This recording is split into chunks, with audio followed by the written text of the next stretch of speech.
పశ్చిమ గోదావరి జిల్లా వీరవాసరం మండలంలో ఆక్వా రైతులు ర్యాలీ నిర్వహించారు. పాలకొల్లు పూలపల్లి దగ్గర జై భారత్ క్షీరరామ ఆక్వా రైతు సంఘం మహాసభ జరిపింది. ఈ సభకు వీరవాసరం నుంచి 500 మంది ఆక్వా రైతులు ర్యాలీగా వెళ్లారు. సభలో ఆక్వా రైతులు ఎదుర్కొంటున్న సమస్యలు చర్చించారు.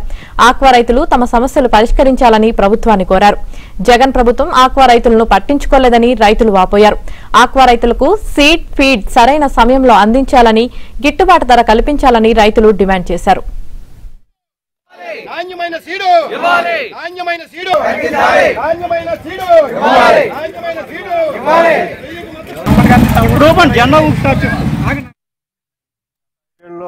ఆక్వా రైతు బాగా ఇబ్బంది పడ్డాడు.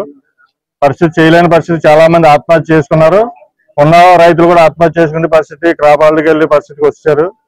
ఇప్పుడైనా గవర్నమెంట్ ఈ ఆక్వా ప్రాసెసింగ్ ప్లాంట్లు కానీ, ఫీడ్ యాజమాన్యాలు కానీ సిండికేటెడ్ గా ఏర్పడి ఆక్వా రైతుల్ని విపరీతంగా వస్తున్నారు.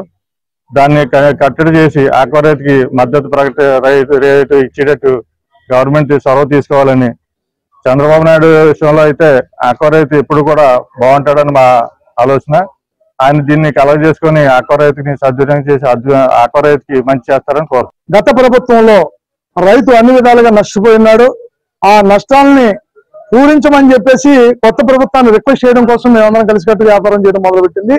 మరి అప్పుడు ఉన్నటువంటి పరిస్థితుల్లో కేవలం మాకు ఈ రైతులకు ఉపయోగపడేటువంటి ఏ కార్యక్రమంలోనూ కూడా చర్యలు తీసుకున్నటువంటి పరిస్థితులు లేవు. మరి సిండికేట్ అయిపోతున్నారు ఎక్స్పోర్ట్స్ అందరూ కలిసి అని చెప్పి ప్రాసెసింగ్ ప్లాంట్ వాళ్ళని చెప్పినప్పటికీ వాళ్ళతో మీటింగ్లు పెట్టారు. అలాగే షీడీ యాజమాన్యంతో మీటింగ్లు పెట్టారు. ఫలితం మాత్రం శూన్యం. ఏ విధంగానూ కూడా రైతుకు ఉపయోగపడేటువంటి పరిస్థితులు అక్కడ కనపడలేదు. ఈ యొక్క సిండికేట్ల మీద చర్యలు తీసుకునే విధంగా ప్రభుత్వాన్ని మేము డిమాండ్ చేయాలని చెప్పేసి మేము అడుగుతున్నాం.